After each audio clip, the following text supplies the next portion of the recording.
সাত সকালে ভয়াবহ দুর্ঘটনা। ডোমকল থেকে বহরমপুরগামী যাচ্ছিল একটি যাত্রী বোঝাই বাস। নিয়ন্ত্রণ হারিয়ে কলাবাড়িয়া নয়নজলিতে পাল্টি খেয়ে যায় যাত্রী বোঝাই বাসটি। স্থানীয়দের সহযোগিতায় 25 থেকে 30 জন যাত্রীকে উদ্ধার করা হয়েছে, এমনটাই খবর গাড়ি চালক ও খালাসি।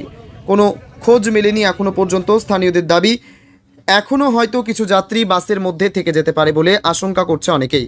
বাসটি ডোমকল থেকে বহরমপুর গ্রামে যাবার সময় পাশে একটি টুকটুকি ছিল এবং সামনে একটি লরি ছিল, এমনটাই স্থানীয়দের দাবি। WB585780 এই নম্বরের গাড়িতে উল্টিয়ে যায় ডোমকল ব্লকের কলাবাড়িয়া নয়নজলিতে।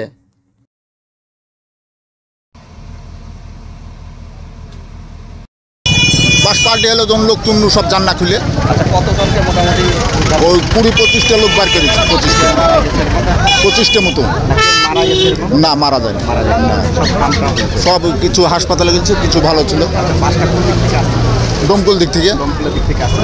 এই আপনার আমরা এখানে রই। হ্যাঁ, এসে পাল্টে হ্যাঁ, আপনারা গিয়ে সেটাকে উদ্ধার? আমরা সব উদ্ধার করে হাসপাতালে গেল, কিছু বাড়ি গেল।